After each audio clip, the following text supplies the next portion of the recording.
Great. We're gonna get started. I'll share my screen in a moment so we can all look at the agenda together before we dive in.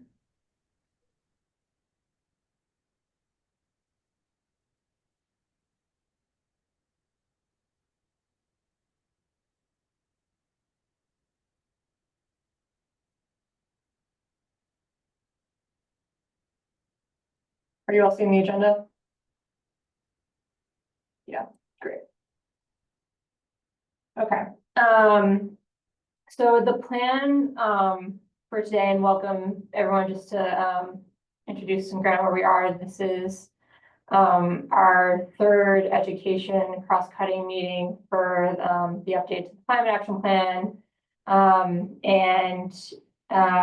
The plan for today is that we'll be getting an update from Catherine from the Agency of Education. And this follows a meeting that we had that looked at some recommendations in particular that were around curriculum. So kind of some context and feedback like of how that kind of shaped that revision and input from science teachers around the state. And then we'll kind of go through the work of looking at what are the recommendations that we're revising. And if folks remember at the last meeting, the plan was in the interim between then and this meeting was to for me to do some background work in preparation for this meeting to allow folks to come in and just look at what the revisions are and make decisions based off that, whether to keep the revisions as is, make any final adjustments, and confirm them before we move them along to the Climate Council. And then we'll also look at the scope of the title of Education Cross-Cutting Group. In the beginning of the first meeting that we had in this series, we talked about, do we want to expand that? And I think the idea at the time was to maybe dig into this work for a bit and then kind of circle back to that conversation. Do we want to broaden out? Do we want to just keep it as education moving forward? And then we'll be doing the work of prioritizing the recommendations here. And I'll be bringing, the plan is to bring 3 total recommendations up to the presentation to the Climate Council about our priorities from this cross-cutting group, and that's the same across all cross-cutting groups, so it'll be 3 lifted up. It doesn't take away any of the other recommendations, it's just for, those are the 3 that we're getting the attention for the council of. And then, and we'll do public comment, and then we'll do kind of wrap up next steps here. Any questions on the agenda before we dive in?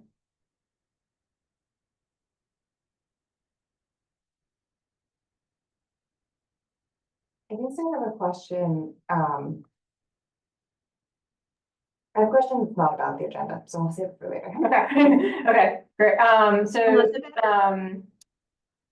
Elizabeth?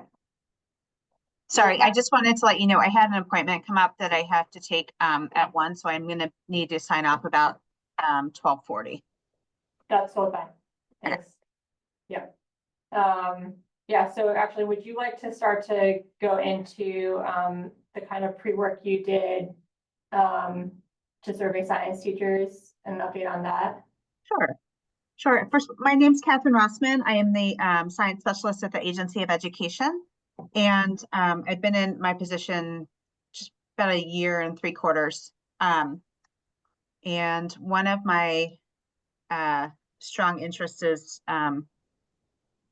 and goals is to try to figure out how or where climate change is being taught in our K-12 education system, and see if there's anything that I can do to help educators facilitate that happening more frequently and thoroughly in our K-12 classrooms.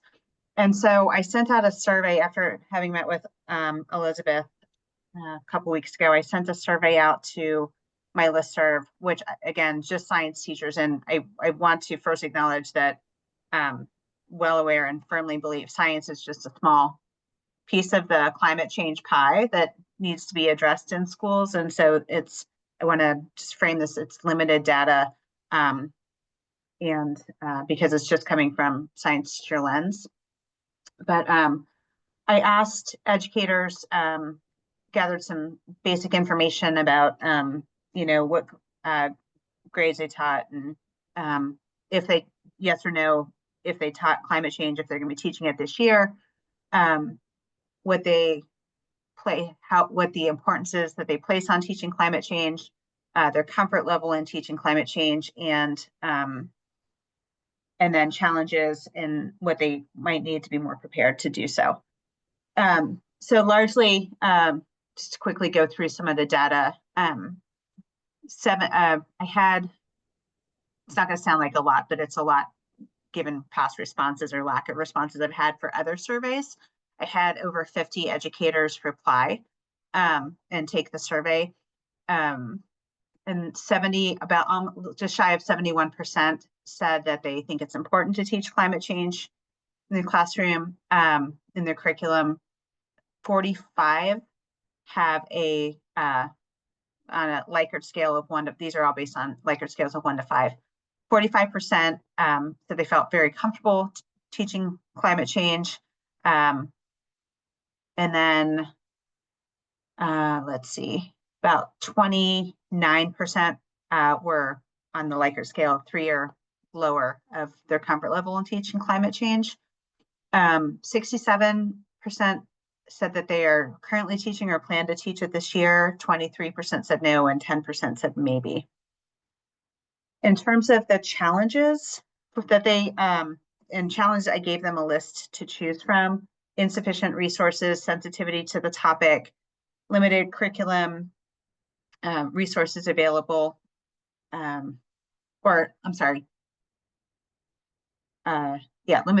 have limited curriculum about climate change. They have lack of instructional time. Their personal knowledge, student disengagement are the big challenges that came up. And the 2 of those that were most highly populated were insufficient resources and lack of instructional time. And then in terms of what they would like to feel more prepared to teach climate change, access to high quality instruction materials was largely dominant in that category, or that question, and wanting professional development.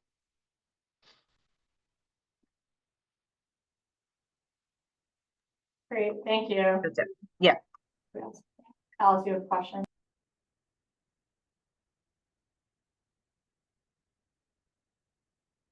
Alice, you're on mute. Okay, I hit the button 3 times and I mute and then unmute and mute. And so I have a question about resources and instruction time.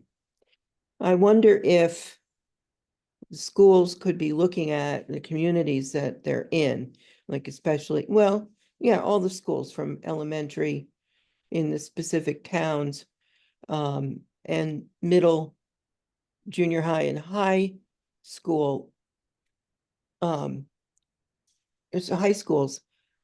Can they look in their local communities? Everybody knows each other.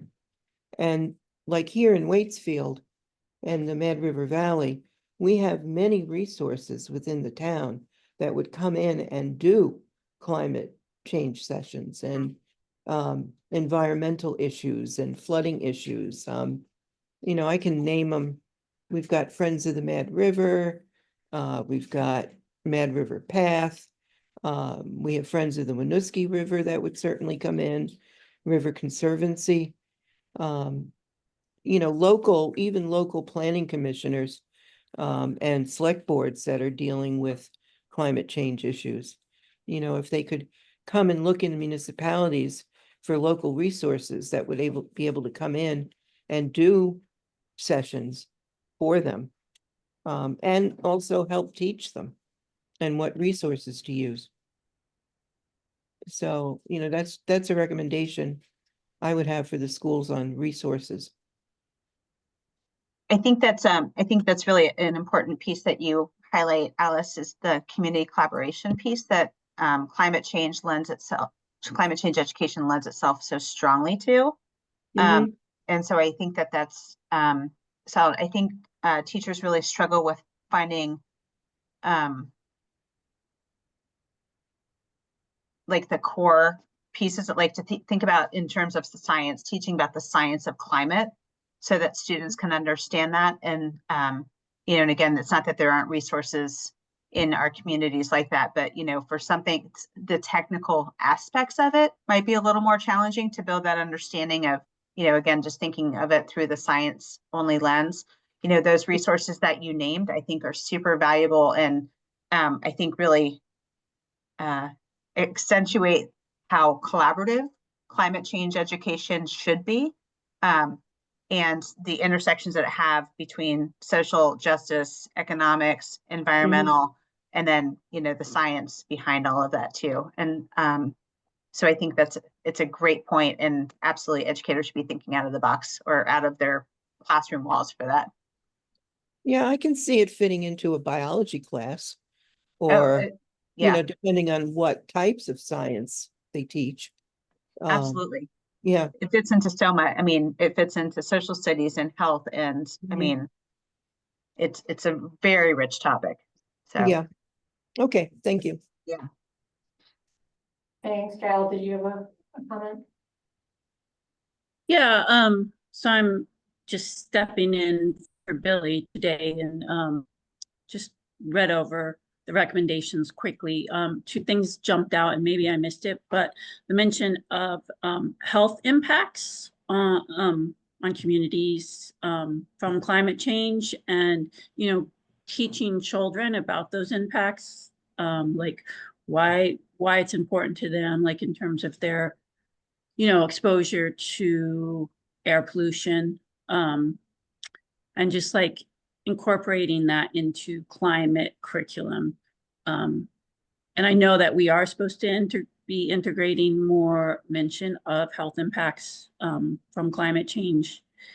And then the second thing is just educating school boards. I served on the school board in Washington Central Unified Union School District, and when we were going through the process of doing the budget, there was hardly any mention of climate change, and like looking at the cost savings from, you know, moving away from fossil fuels and getting heat pumps and electrifying and solar panels. So I don't know, I feel like supporting school boards more in that educating school boards and helping them with that transition are just two things that stuck out for me.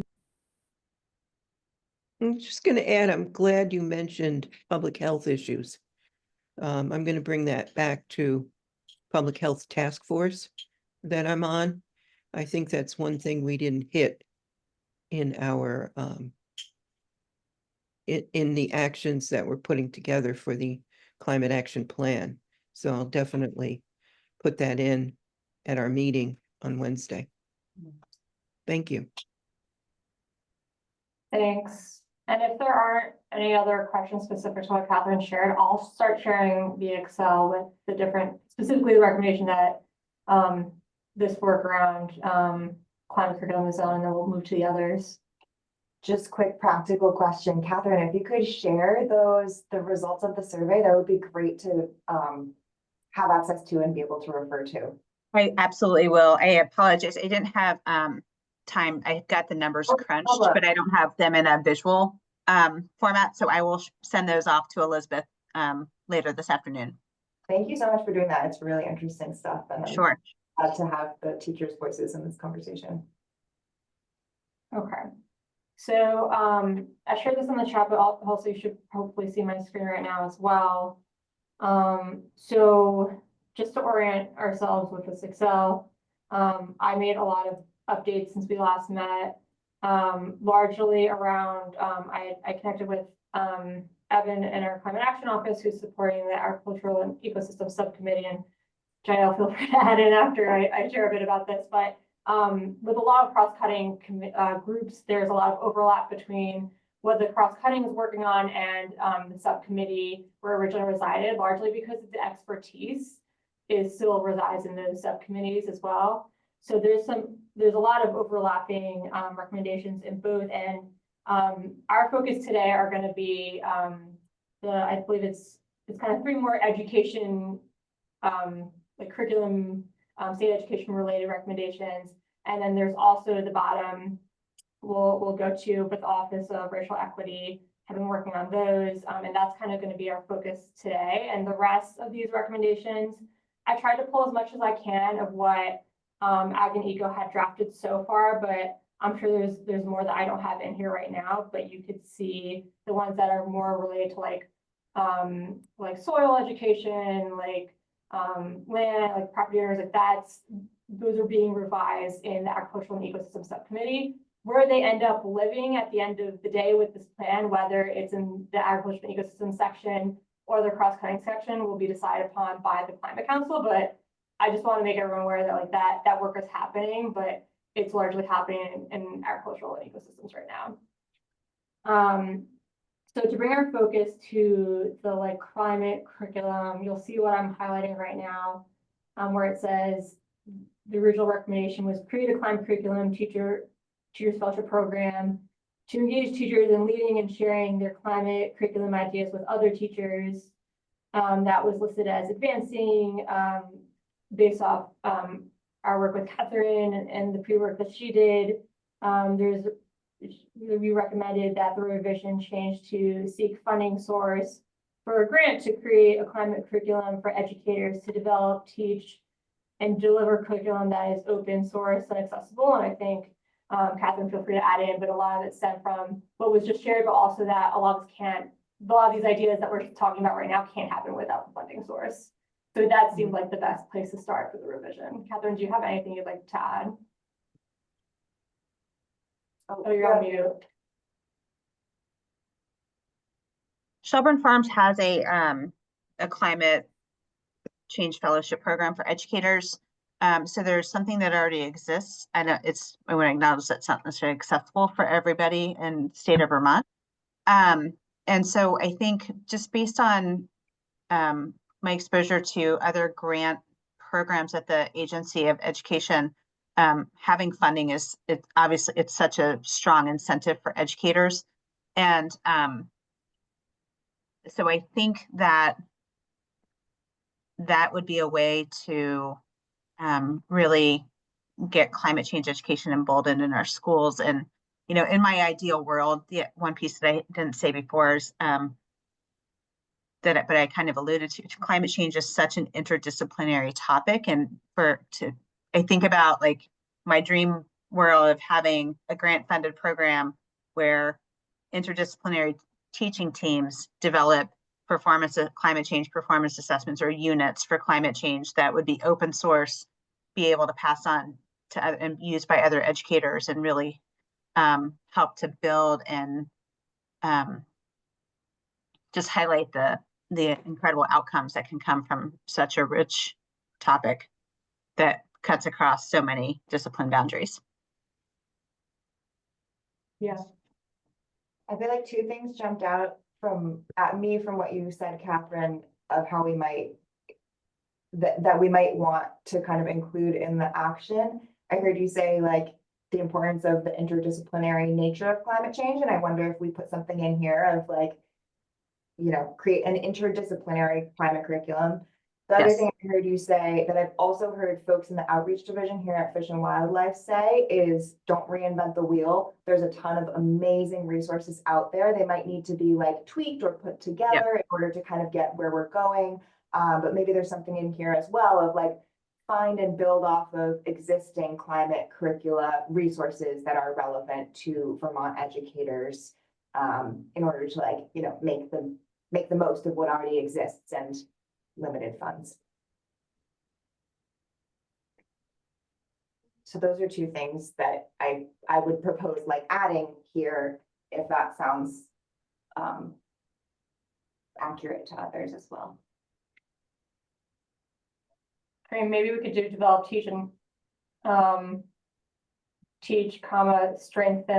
existing curriculum or something like that, or coordinate, or Can I just like add 2 bullet points there? yeah. It's not going to be perfect language, but That's I'll okay. just kind of like capture. Yeah.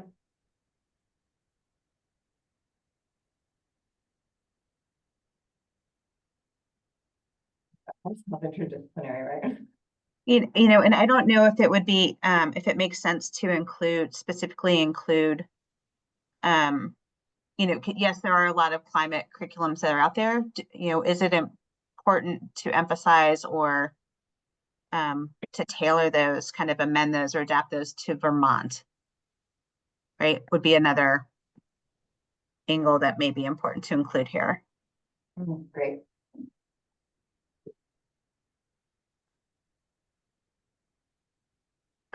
You know, and Alice, this is where I see those community collaboration pieces, you know, and bringing other people into the mix would be vital, you know, and really be able to hit some strengths, you know, in the curriculum development piece. Yeah. And it's a way to move it forward. Yeah. While the Department of Education is doing something more substantive into the curriculums. Yep.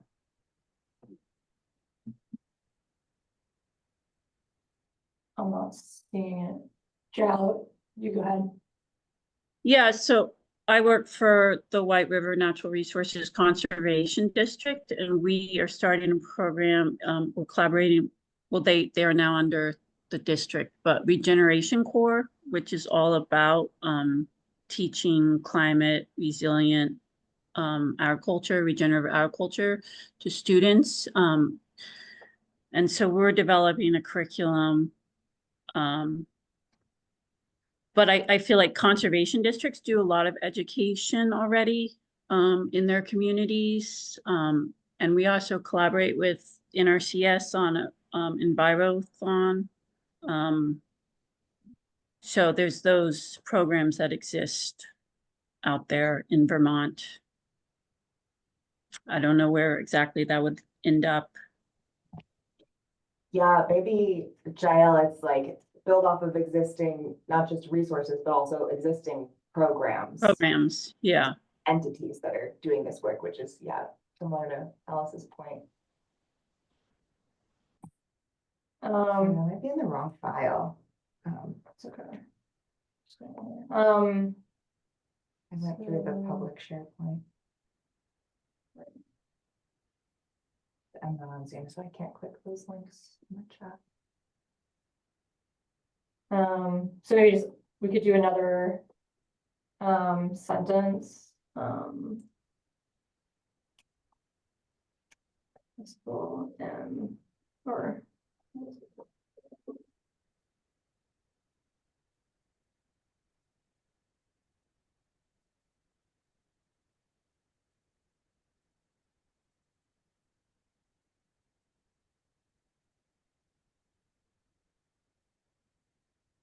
okay, how's that with everyone?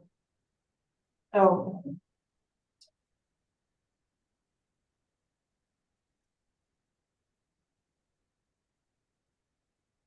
I guess if there aren't any other comments on it or further revisions, we can move on to the next one. Alice, if you're starting. The only piece I think that was brought up that may be missing, and if you decided to leave it out, I get it, is the interdisciplinary Oh, yeah. piece for deliver interdisciplinary curriculum that is open source. Perfect. I will fix that one later. Can you change me, chat me the link? So that I'm Yes. on the same page. I don't know why I'm not. No worries. I might be on the wrong one. Yeah. Okay, great. So the next one,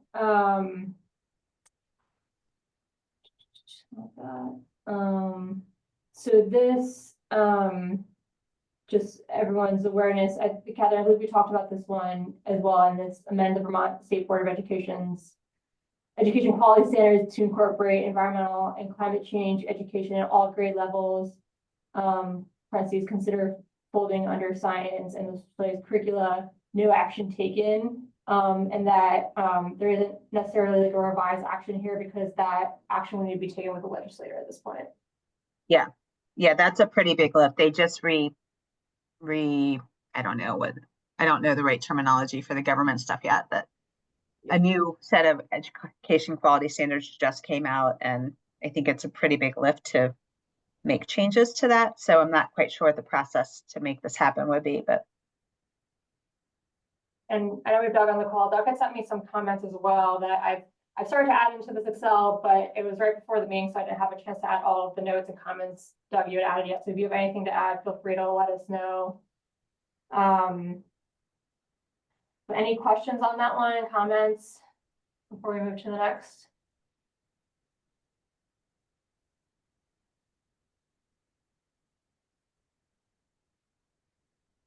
Okay. So the next one is redesign the state education funding model so that career and technical education centers have independent funding streams and budgets, and create and fund legislation to support other educational programs that strengthen the workforce pipeline, including a range of accessible post-secondary educational models, so such as apprenticeships, concurrent enrollment, and stackable credentials. It looks like we put revise action here. I don't think this is like the final version. These are some ideas perhaps we add in. Last time, I believe Doug had sent me some thoughts on this as well that I put in the AOE notes. And Catherine, you had said that you were not, it sounds like there might be some programs more.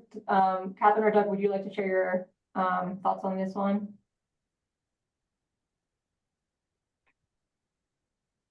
I was gonna say, I'm gonna default to Doug because he's more of the CT arena.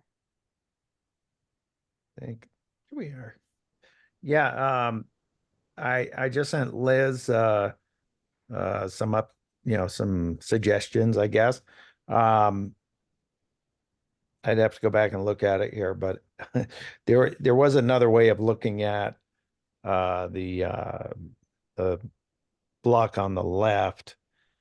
For instance, we know that there's going to be changes to the funding source and all that stuff, but I did have a statement down toward the bottom of that block that I thought made more sense. I mean, I can read it off here. I just gotta find it. Which what did it start? Which one did that start with? Yeah, it was under the CTE one, but yeah, it said identify key career and technical education programs at CTE centers that can have the greatest contribution.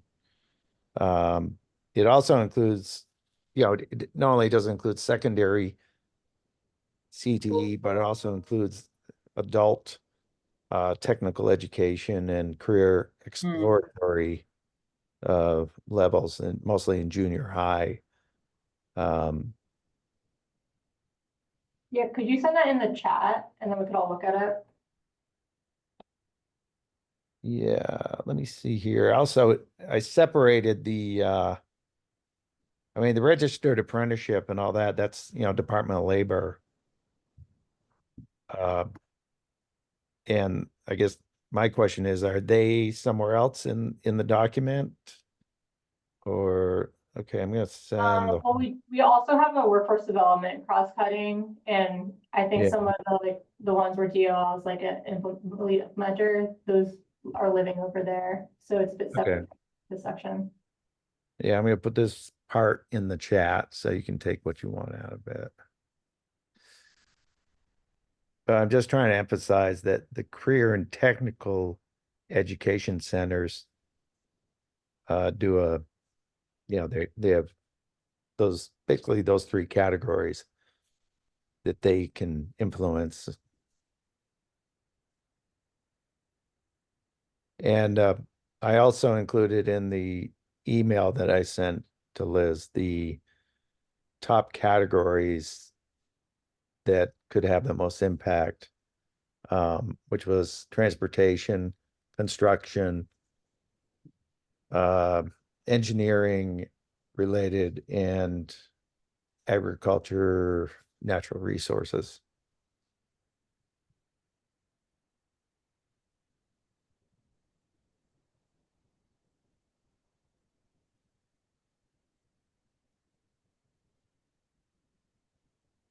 So I think what we pulled as the recommendation would really be this first, like before, we could definitely put the examples in the notes and everything.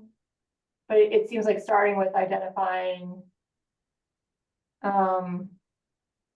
programs that exist or don't exist, and creating or strengthening them. Yes, which I started to do, but it Yeah, so bit would require a bit more than just me.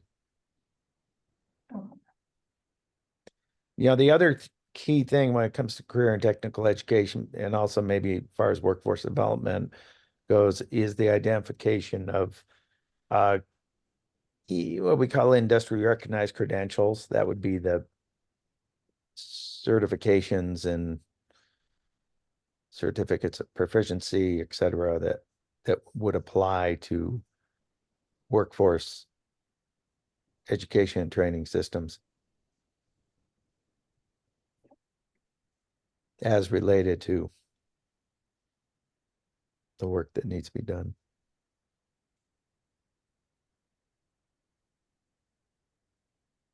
Elizabeth, can I ask a question? yeah, So Doug, I'm wondering, like my husband works in the renewable energy field and has mentioned many times over the past couple of years how there's such a shortage of techs to go out and service solar panels and things of that sort. And I was wondering if there's a, like, thinking about Vermont CTE centers, is there a program, or would it fall under just these individual credentials, or I don't know the right terminology, certificates maybe that students in CTE programs could earn, to say that they have that kind of training so that they would be career ready when they exit, like to be hired as a solar field tech, or wind turbine techs, or something in the renewable energy industry, like, or is it a separate program that would need to be developed for that? Like, how does that work in CTE? Well, that's a good question, because this is not new stuff. I mean, it's been around for like a good decade anyway. Yeah. So I mean, to explain what the career and tech system does, I mean, you basically have teacher groups and you have proficiencies, which are essentially the standards. You used to have competencies, now they're proficiencies, but they're the standards. And the teacher groups typically control what's going on within those. So if they elect to include weatherization and solar and installation and maintenance and all that, they're the ones that are doing it. Now, with that said, the state board used to have to endorse what goes into the standards within these programs. They don't do that anymore. Okay. But it's still in statute that they do. So if we want to have, if you want to have an impact on what happens, like say in construction, that has to be brought to the teacher groups. They meet twice a year, once in the fall, once in the spring, and introduced to that particular crowd. Again, we used to do it differently, but it changed. Right. So I think what I'm hearing you say is that there are programs that exist in CTE centers already that this type of education could fall into. Yes. Okay, great. Yeah. Thank you. And I'll give you an example in automotive. Governor Scott gave us 1.5 million to do EV training. Okay. So we invited the tech centers to join in on that. Well, they came, they were trained, they got a kit out of it. Now, if you had something similar to that in construction, for example, that would be great. Yeah. Okay. Great. I don't want to interrupt the conversation that's going to continue on here. I'm going to jump off in just a few minutes, and thanks for letting me join in. And Elizabeth, just reach out to me if you need any further. I'll send the spreadsheets, but if you need further information, let me know. Great. Thank you so much for your help. Thank you. Okay, so it seems like, so Doug, thanks for sharing that. And that language is really helpful. I think what would be helpful for this group to make a decision on is that in the original recommendation, it seems to kind of focus on like the funding streams for these technical centers in the kind of like ideas that we put out originally, it has to do about like improving access to these different kind of types of career technical centers. And then here, Doug, what you shared, it kind of seems like we need to do some work on identifying what currently does and does not exist, strengthening what does exist, and then if, you know, if we can, starting new ones that can fill some gaps. So I guess I wonder that those are kind of like three different directions for this recommendation. I just kind of curious what this group thinks we should go, which direction we should go in. Yeah, to me, the current recommendation, you know, on the left side there, it states the ongoing conversation about career and technical education. But it's not, if that were changed, it's not going to have an impact on, I mean, there's no impact with that. I mean, near zero. I mean, those things currently exist. There is concurrent enrollment. There are stackable credentials. I mean, everything is there. It's just the conversation that brings out is just, are they or are they not going to change the funding mechanism for career and tech? I mean, who knows? Doesn't. So would But it be helpful that to maybe perhaps like add, like keep it as it is, but add something about like seeking sustained funding streams or something like that? for specific things that can, Yeah. well, you know, shift the curriculum. Yeah. Does anyone else have thoughts on that? So then I could add that right now.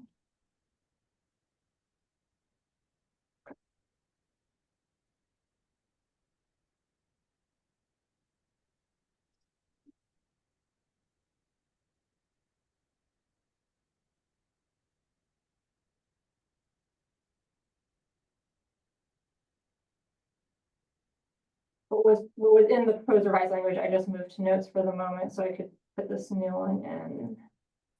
Okay, so sentence B,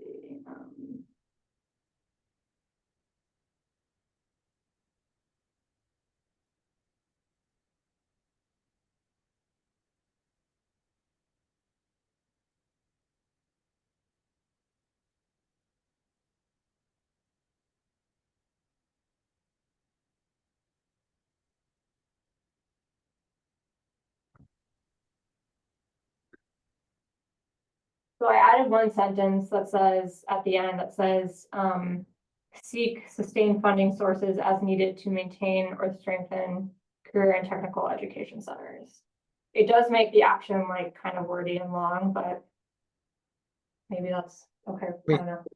Yeah, as it relates to climate. Okay. Support climate career readiness.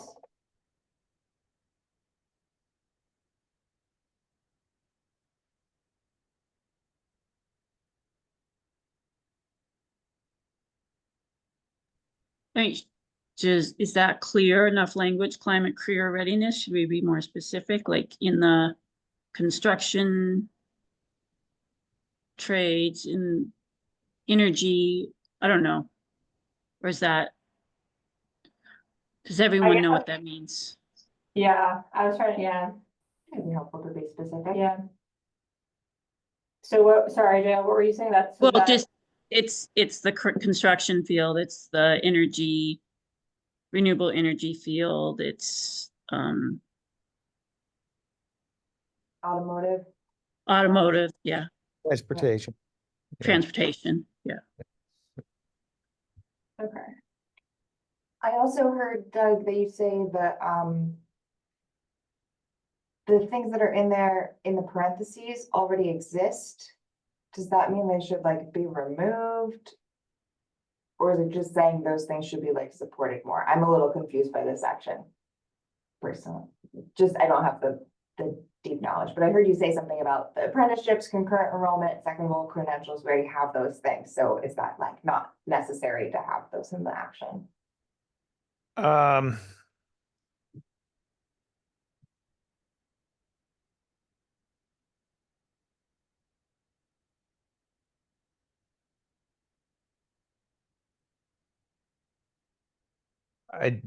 that doesn't matter to me. In terms of agriculture, I don't know if this, if you wanted comments about that, or, I mean, right now, so my district, we have 15 Climate Corps members that we're training as TSPs. But that's through federal, NRCS AmeriCorps funding. I don't know if we want to create like a state program that's going to help train TAs or TSPs for, assisting in farmers. Yeah, Yeah. I think it'd be great to put like, if we could include here agriculture. And that way it could kind of like catch all to that. I wonder if Ag and Eco, it would be getting more specific in some of these recommendations that we're not looking at in this meeting time. And then we also have workforce development. But do you think agriculture would catch that?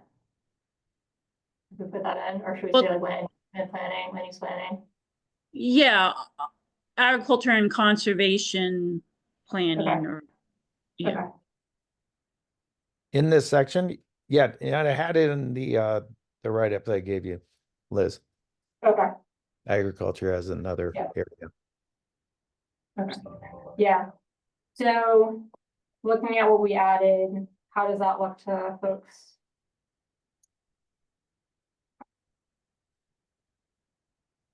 Awesome. We're at 12, 45. Let me see what time we were gonna do.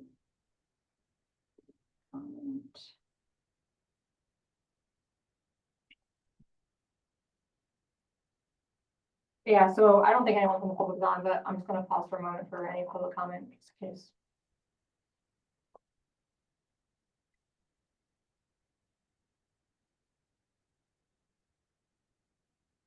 Okay. So to move us on, we're gonna actually kind of slide down to a new pathway, that came from cross-sector mitigation around the energy navigators. This is supporting what's currently being run through Capstone around education to folks in residential homes to increase energy efficiency. And so what we add in here is a new pathway, a new strategy, a pathway to educate Vermonters about their energy choices and available funding options to increase energy efficiency in residential homes. The strategy to create or expand energy coaches and navigator program. The action to secure or maintain, if already happening, funding to create. Actually, it is already happening. To secure funding, maintain funding. To sustain energy coaches and navigator program. And Melissa, you had sent me some revisions that if I didn't add in here, I'll add it afterwards, but you would just want to add a bit any more like kind of background or context on this for folks? Thanks, Liz. Yeah, no, I think that looks good. This was just a kind of a pilot that was funded by the general fund for the weatherization agencies to provide coaching and assistance to low and moderate income households. And really just, it's been successful and looking to be able to maintain that going forward. I don't think there's anything else to add there. I think this looks good. Okay. Did anyone have any questions on this? Any thoughts? Or move on?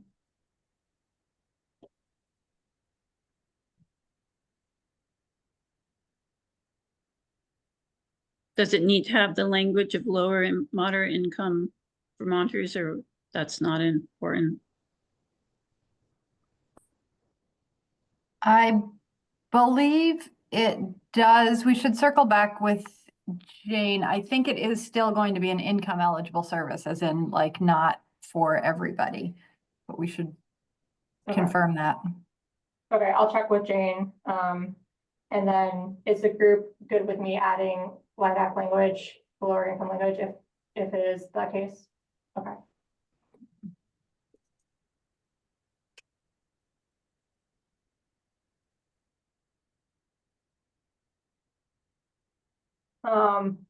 Okay, great, thank you. Also, that's great. And then I'm just mindful, like we basically have 10 minutes left. There were a couple more things on our agenda that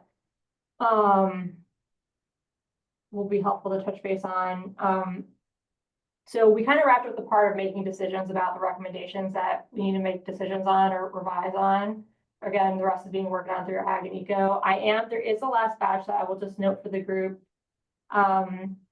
Through the Office of Racial Equity, pull those up.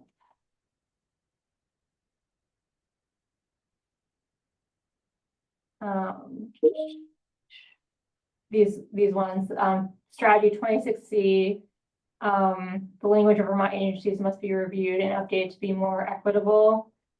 We reached out to the Office of Racial Equity to see if there's any like updates or adjustments needed to these. I haven't heard back yet, so I was wondering if this group is okay with me keeping, like, I'll keep the status, like, keep as is for now, unless we get information that would put us in a different direction otherwise. Is this group okay with that? I'm happy to like email folks as we hear. We just haven't heard back from them at this point, so I don't have any information to share.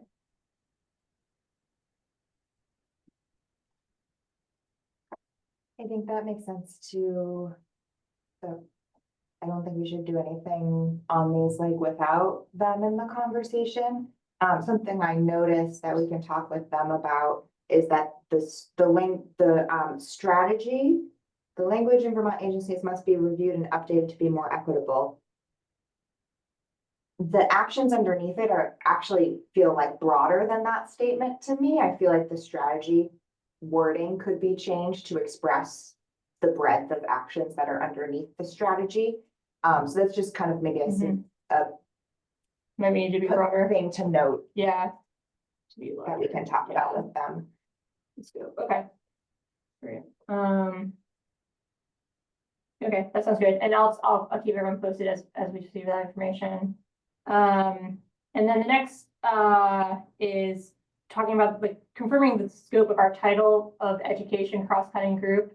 In the beginning, we kind of put out a question to the group, do we want this to be communication around climate or something like that to, you know, is it more than education, or does it make, after seeing what at least the few that we've worked on and knowing what Ag and Eco is also working on, do you think that education is like a fitting title for this scope of work?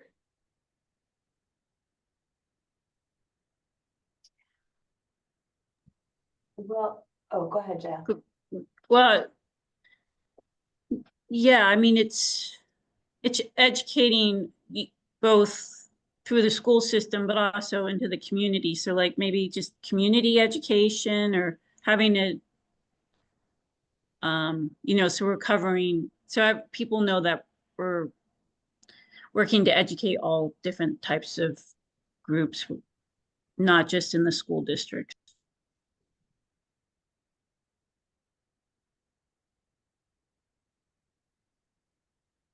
Yeah, I like that. It's like educating for broader than, yeah. You think it's kind of like maybe community-based education or something like that, potentially? Yeah, I forget who was, Alice was talking about like municipalities and select board members, you know, Mhm. helping to educate those groups as well. I mean, I guess it could fall under a broad umbrella of education, but some people might just think that we're speaking only of curriculum in school in you know, school. Yeah, I hear that. I wonder though, if the title changes to like community-based education, then people might think we're only talking about that, but it does also have to do with K through 12 and through like state staff level education. So I feel like since it's such a broad umbrella that if we add adjectives, then it kind of narrows it down. So maybe I wonder about like either the title of the chapter Mm. or like the like, Sections. yeah, the And little yeah. section header could kind of get into that of like this education section covers. Like school-based climate, like curriculum, or like community-based educate, yeah, maybe like the sections of that, and then the recommendations that are specific to fall under that, but still under the chapter of education cross-cutting. Yeah, if it has its own Yeah. chapter, I'm presuming. But we still have its own section, if it doesn't have its own chapter, so it'd be like sections within sections. Okay. What do people think about that?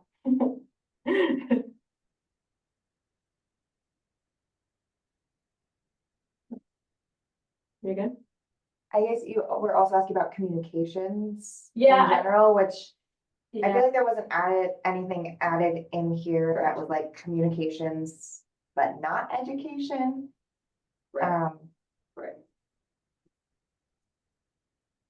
So I feel like we don't need to add communications. So for scope, I'm saying, group is interested in moving forward in keeping education, but perhaps having more specific, like headers for each recommendation.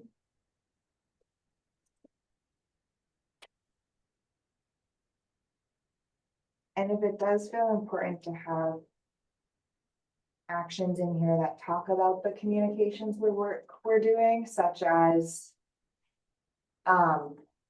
such as the engagement work that we're doing with the Supportive Consensus Building Institute, the plan could reflect that work, but we didn't really dive into that with this group and time limitations. So if it felt important to have actions that were related to like Public, almost like more public engagement, isn't it? public engagement education, maybe we should talk about that with Yeah. Jane. And see if there's something we want to add that just kind of captures the work that is being done in that space. Okay. So we'll have that conversation with Climate Action Office, and then I'll circle back to this group with any updates on that. But as of right now, it seems fitting, at least for the moment, to stay as education as is, and then we'll circle back if that would change. Looks like somebody put something in the chat too, but I can't see what it is. Education and communication.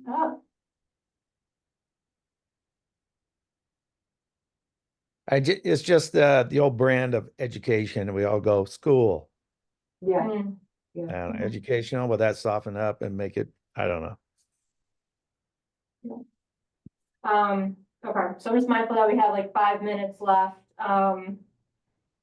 And I'll write that down as an idea too, education and communication that we could bring to our meeting and discuss this more. But in terms of priorities, so the way that it's working out with subcommittees as well as cross-cutting groups is that the prioritization that the kind of like foundational criteria that we'd apply from the last climate action plan is to new actions that were developed. So for, in this case, or unless a recommendation was revised so much that was like pretty much different than the original. In this case, really our new one is the energy navigators. And I did start to look at the foundational criteria and put in, and I sent that link in the chat where you kind of look at what does co-benefits mean, and we kind of rank it like high, medium, low, cost effectiveness. So if folks, Melissa, if you want to take a look at that at some point, and just to see if what I'm putting kind of tracks so far. But that's the only really new prioritization that we would put in for this. The other ones have already been ranked, but something that we don't have a ton of time for today, but would be really helpful to know, if maybe this could be an ask to the group, but in terms of like 3 recommendations that we're lifting up to the council from the education cross-cutting group, it'd be really helpful to know what you think those 3 priorities are. Like I will be presenting that to the council on December 16th. And I think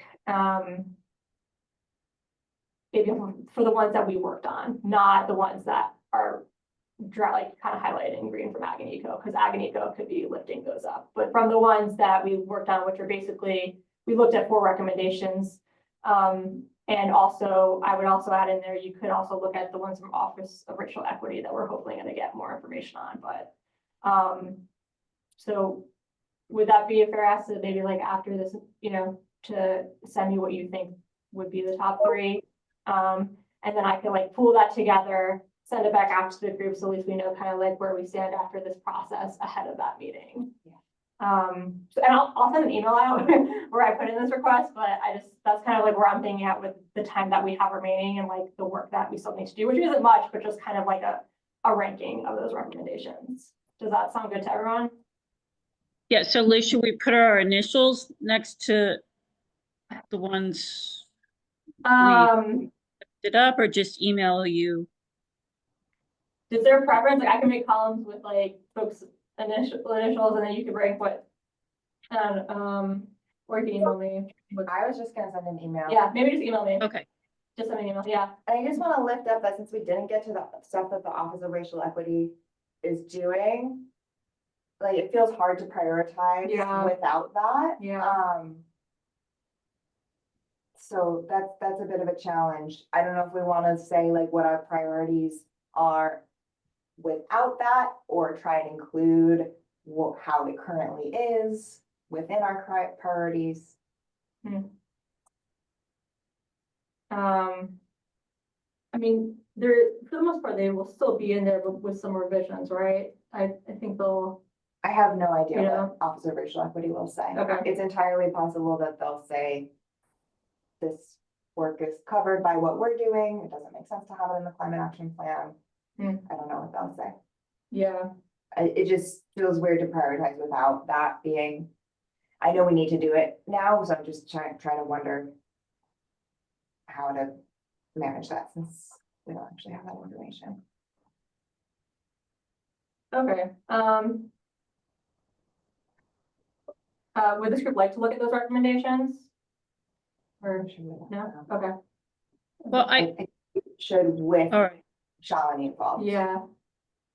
Yeah, okay, well, the ones that we did work on, maybe look at those and send me your top 3 from the ones that we did work on today.